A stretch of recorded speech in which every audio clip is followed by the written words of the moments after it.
खुशखबर खुशखबर। Bank of Maharashtra घेऊन आले आहे मुदत ठेवींवर आकर्षक व्याजदर। 366 दिवसांसाठी 7.45% व्याजदर, 555 दिवसांसाठी 7.40% आणि 777 दिवसांसाठी 7.25% व्याजदर। तसेच ज्येष्ठ नागरिकांना अर्धा टक्का जास्त व्याजदर। मग त्वरा करा आणि आपल्या जवळच्या बँक ऑफ महाराष्ट्राच्या शाखेशी संपर्क साधा। ही योजना मर्यादित कालावधीसाठीच लागू आहे।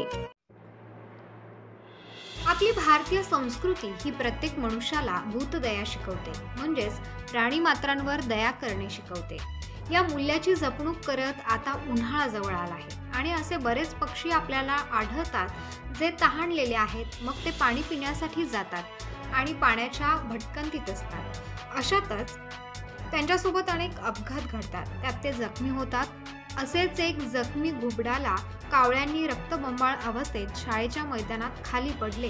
त्यावर विद्यालयाचे वरिष्ठ लिपिक अंबादास सगरे यांचे लक्ष जाताच त्यांनी घुबडाला कावळ्यांच्या तावडीतून सोडून ऑफिसमध्ये आणले व त्याला प्राथमिक उपचार करून वन विभागाच्या साक्षीने जंगलात सोडून देण्यात आले। रोहिणी येथील देशभक्त रत्नाप्पा कुंभार विद्यालयात सकाळी प्रजासत्ताक दिनाचा उत्सव साजरे होत असतानाच अचानक एका पक्षाच्या मागे कावळ्यांचा मोठा झुंड झाडांकडे फिरू लागला। सर्वच विद्यार्थी त्या दिशेने गंमत बघण्यासाठी पळाले। यावेळेस अंबादास सगरे, नितीन शिंदे, भूषण भोई, सुनील राठोड, रत्नाकर सूर्यवंशी आदींनी जाऊन पाहिले असता कावळ्यांनी चौफेर घेऊन घुबडाला रक्तबंबाळ केले होते। घुबडाला जखमी अवस्थेत अंबादास सगरे यांनी कावळ्यांच्या तावडीतून सोडून ऑफिसमध्ये आणले। त्याला पाणी पाजून व प्राथमिक उपचारांसाठी बोराडीत आणून त्यावर प्रथम उपचार केला। यामुळे या पक्षाला जीवनदान मिळाले। त्या घुबडाच्या प्रकृतीमध्ये सुधारणा दिसू लागली। जेव्हा त्यांना हे कळलं की ते घुबड आता उडू शकते, तेव्हा त्यांनी त्याला वन विभागाच्या कार्यालयात घेऊन जाऊन तेथील वन कर्मचाऱ्यांच्या समक्ष जंगलात सुखरूप सोडून देण्यात आले।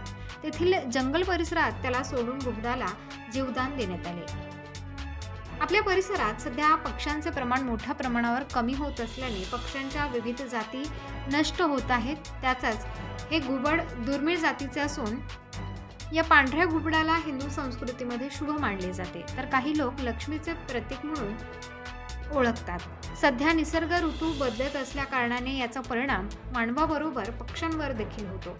सध्या जंगल परिसरात पक्ष्यांना पाण्याची चणचण भासत असल्या कारणाने बरेच पक्षी गावाकडे येताना दिसत आहेत। त्यातच गावातील इतर पक्षी दुसऱ्या पक्ष्यांना गावात फिरू देत नाहीत, म्हणून पक्षी प्रेमींनी जंगलातील पक्ष्यांसाठी शेतातील झाडांवर किंवा घराच्या छतावर ठिकठिकाणी पाण्याच्या सुविधा उपलब्ध करून देण्याचे आवाहन या प्रसंगी अंबादास सगरे यांनी केले आहे।